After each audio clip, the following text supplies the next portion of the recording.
Welcome to my art show. It's called Roots and Wings.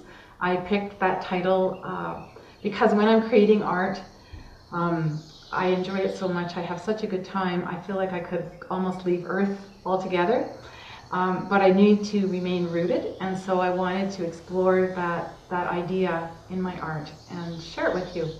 The first wall is pretty much devoted to roots, and starts, of course, with my roots, which are my home place, my farm.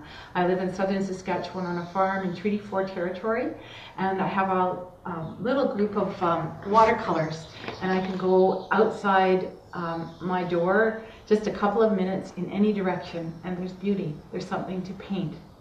Sometimes I go a little bit further. I go to Pheasant Creek Coulee, which is close to my farm. I sit on the hills. I paint the hills, the grass. Sometimes I paint the wildflowers. I find it endlessly inspiring to go there and really enjoy it. Some of those paintings are quite representational, but I've also loved to explore the shapes and contours of the creek and the coulee. They're very particular, and in this piece called Songlines, it's a mixed media piece, I started with the creek. And I love the way that the creek curves. It has a very distinctive way of curving, and find that very beautiful. When I got to gluing the papers on, I got completely lost, and I'd have to stand back every so often. And when I was done, I was quite surprised to see that it felt like there were shapes or spirits of people in those hills. And that's often the way I feel when I'm hiking in the coulee or in the Qu'appelle Valley, is that there are presences there from before.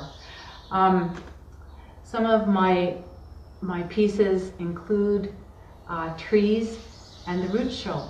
I like the roots to show even though we don't see them. I think it's important to know about that down deep digging that the trees do. So some of them include roots and the tree and have birds flying. So they include all the elements of the show. And these few pieces are all done with candy wrappers, cigarette foils, and explore that theme. In a larger piece that I have, it's the largest piece of this kind, is called Tree Blooming Birds. And this particular piece is made with layers of rice paper collaged together to form birds in the tree. They are sandwiched between two pieces of plexiglass, so this piece is meant to be in a window, and it changes as well with the light throughout the day. It began for me, this piece, when I got this gorgeous piece of green paper, and it seemed to have a tree right in it, so I cut out the tree, and then the tree seemed to be blooming birds, so I just continued creating it. And if you look around this room, you will see birds everywhere. And I love cutting out birds, I love painting birds.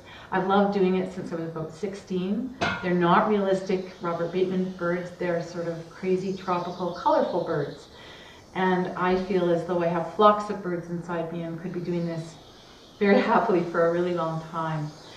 This spring, I painted quite a few of these flocks of birds in different reds and blues, sometimes with foliage, sometimes not. Kind of a series I called my Crazy Bird series.